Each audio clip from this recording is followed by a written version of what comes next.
How did a barren valley in the heart of the Arabian desert become home to one of the most famous wells in human history? How did water suddenly emerge in a place where survival itself seemed impossible? And why, more than 4,000 years later, do millions of people still drink from that same source? The story of Zamzam is not merely the story of a well. It is a story of faith, desperation, divine mercy, and a miracle that transformed the destiny of an entire civilization. Long before the rise of great empires, before the birth of Islam, and centuries before the city of Makkah became the spiritual center of the Muslim world, a woman found herself standing alone in a silent valley, surrounded by mountains and endless desert. She had no city to protect her, no tribe to support her, no river to sustain her. Only a small child in her arms, and a test unlike anything she could have imagined. What happened next would become one of the most remarkable events recorded in Islamic history. To understand the appearance of Zamzam, we must travel back thousands of years to the time of Prophet Ibrahim, known in English as Abraham. According to authentic Islamic sources, Prophet Ibrahim was commanded by Allah to leave his wife Hajar and their infant son Ismail in a barren valley that was completely devoid of life. This was not a fertile region. There were no farms, no settlements, no flowing rivers, no signs that human beings could survive there. The valley that would one day become Makkah was, at that time, little more than a desolate stretch of land surrounded by rocky mountains. Imagine the scene. The scorching Arabian sun hangs high in the sky. The air shimmers with heat. The silence is overwhelming. Nothing moves except the wind carrying grains of sand across the empty valley. Into this wilderness arrives Prophet Ibrahim with Hajar and the infant Ismail. He leaves with them a small amount of food and water. Then, in obedience to Allah's command, he begins to walk away. At first, Hajar cannot understand what is happening. She follows him. She calls out to him repeatedly, "Why are you leaving us here? Where are you going? How can we survive in this empty land?" Prophet Ibrahim continues walking. Finally, she asks the question that changes everything. "Has Allah commanded you to do this?" Ibrahim replies with a single word, "Yes." At that moment, Hajar's response reveals extraordinary faith. She says, "Then Allah will not abandon us." Those words would soon be tested in the harshest possible way. Days pass. The limited supplies begin to disappear. The food runs out. The water is exhausted. The heat becomes unbearable. And then, the moment every parent fears arrives. The infant Ismail begins to cry from thirst. For Hajar, the situation becomes desperate. She can no longer remain still. Driven by instinct, hope, and determination, she begins searching for water. Nearby stood two hills. One was called Safa, the other Marwah. Hajar climbs Safa and scans the horizon. Nothing. No caravan, no oasis, no sign of help. She descends and runs across the valley toward Marwah. Perhaps from there she will see something different. Again, she looks. Again, there is nothing. Only endless desert. Yet she refuses to surrender. She returns to Safa, then back to Marwah. Again and again.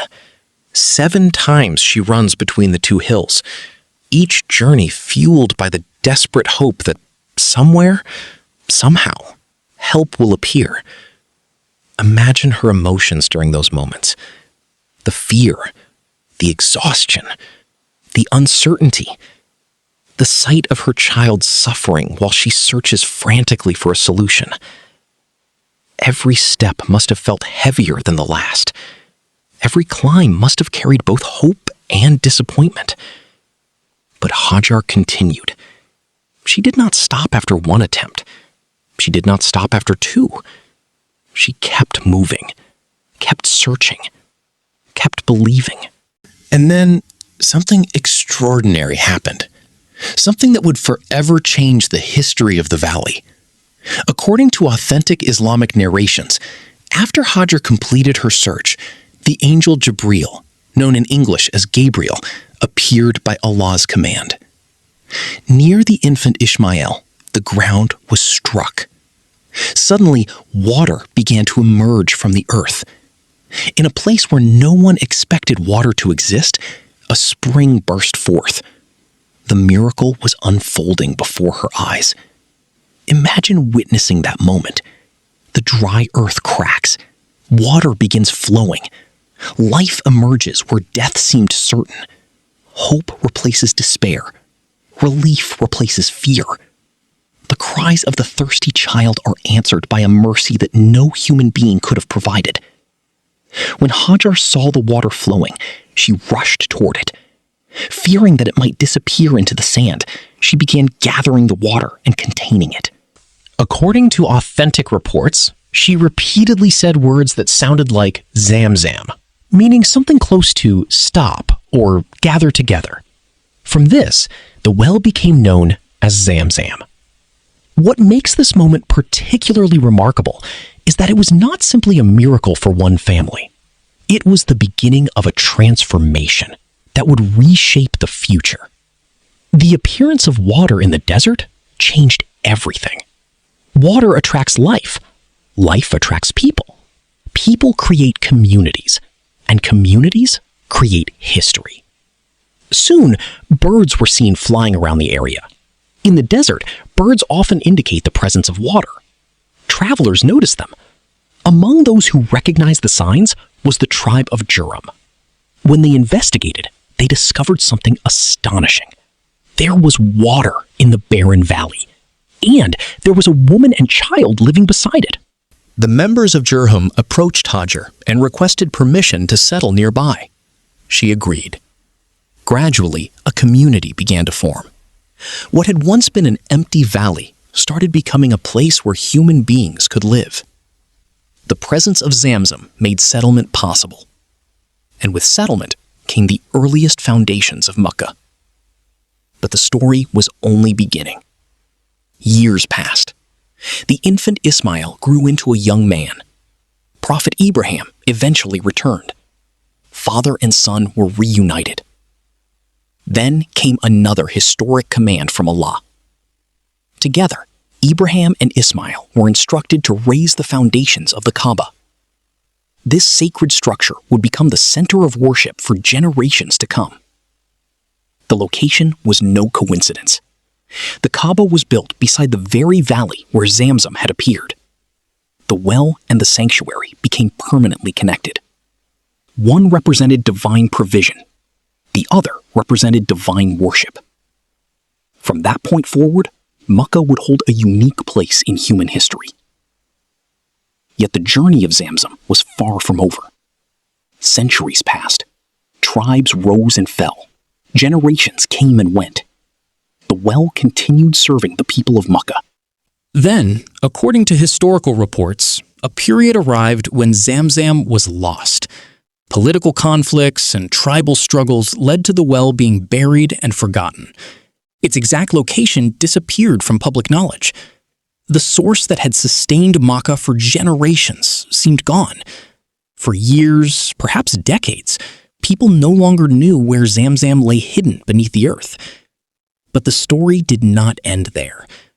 Many centuries later, another remarkable event occurred. Abdul-Muttalib, the grandfather of Prophet Muhammad, reportedly began experiencing repeated dreams directing him toward the location of the lost well. At first, the instructions were mysterious.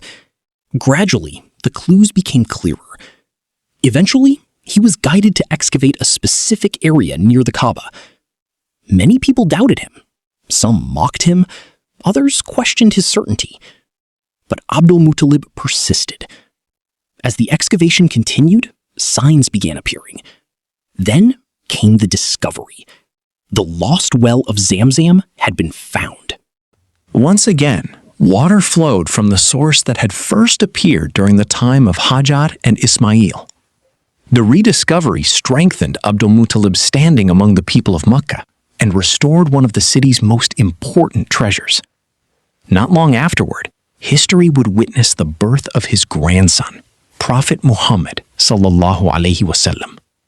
Thus, the story of Zamzam became directly linked to the final prophet and the rise of Islam. Today, millions of pilgrims visit Makkah every year. They perform sa'i, walking between Safa and Marwah, just as Hajar once did. What appears to be a simple ritual is actually a living remembrance of one mother's struggle, perseverance, and faith. Every step echoes her determination. Every movement recalls her search for water. Every pilgrim reenacts a journey that took place thousands of years ago in a lonely desert valley. And then they drink from Zamzam. Generation after generation, century after century, the water continues flowing. For Muslims around the world, Zamzam is more than a historical well. It is a symbol of divine mercy. A reminder that relief can arrive when all worldly solutions seem exhausted. A lesson that sincere effort and trust in Allah can coexist. Hajar did not sit and wait passively. She searched. She struggled. She ran between the hills. Only then did the miracle appear. This balance between effort and faith remains one of the most powerful lessons of the story. Islamic scholars have often reflected upon this reality. The story teaches that trust in Allah is not abandonment of action. Rather, true trust involves doing everything within one's ability, while believing that ultimate outcomes rest with Allah. The significance of Zamzam extends beyond history, beyond archaeology, beyond geography. It is a story about human resilience, a story about a mother's love, a story about divine care in moments of unimaginable hardship. Most importantly, it is a story that continues to unfold every single day. As millions drink from its waters, the memory of that desperate search in the desert remains alive. A lonely mother, a thirsty child, an empty valley, and a miracle that transformed history forever. Perhaps that is the greatest mystery of Zamzam. Not merely that water emerged from the desert, but that from one moment of desperation came a legacy that has endured for thousands of years. A reminder that sometimes, when hope appears to have vanished completely, the very ground beneath our feet may be hiding blessings we cannot yet see.